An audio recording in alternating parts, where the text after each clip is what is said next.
भूतिया खिलौनों की दुकान किसी समय की बात है। एक छोटे से शहर में एक पुरानी और सुनसान खिलौनों की दुकान थी। इस दुकान का नाम था खिलौनों की दुनिया, जो कि शहर के कोने में स्थित थी। दुकान की मालकिन एक बुजुर्ग महिला थी, जिन्हें लोग मिसेज शर्मा कहते थे। वह दुकान कई सालों से बंद पड़ी थी और लोग कहते थे कि वह दुकान भूतिया है।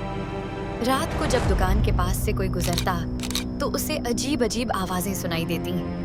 कभी खिलौनों के हंसने की आवाजें तो कभी किसी के कदमों की। लोग डर के मारे उस दुकान के पास जाने से भी कतराते थे। लेकिन कुछ बच्चे इस भूतिया कहानी की सच्चाई जानने के लिए बहुत उत्सुक थे।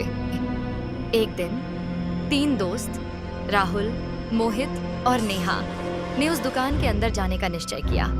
वे जानना चाहते थे कि वहां वाकई में भूत हैं या नहीं। जब वे दुकान के पास पहुंचे तो दरवाजा अपने आप खुल गया।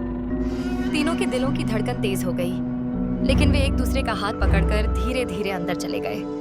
दुकान के अंदर हर तरफ धूल और जाले थे। खिलौने इधर उधर बिखरे हुए थे।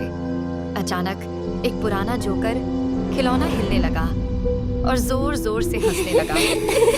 तीनों दोस्त डर गए, लेकिन भागने के बजाय उन्होंने उसका सामना करने का निर्णय लिया।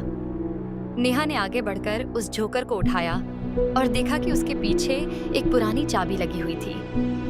मोहित ने चाबी को घुमाया और तभी सभी खिलौने एक एक कर हिलने लगे। वे नाचने और बोलने लगे। राहुल को समझ में आया कि ये खिलौने भूतिया नहीं, बल्कि किसी जादुई ताकत से चलने वाले हैं। उसी समय मिसेस शर्मा दुकान में आ गईं। उन्होंने बताया कि ये खिलौने उनके पति ने बनाए थे, जो एक महान वैज्ञानिक थे।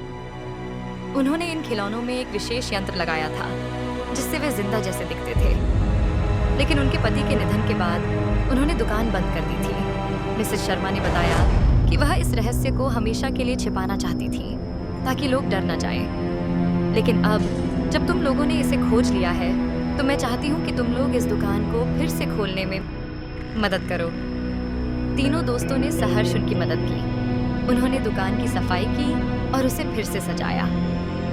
जब दुकान फिर से खुली तो वह शहर के बच्चों के लिए सबसे पसंदीदा जगह बन गई।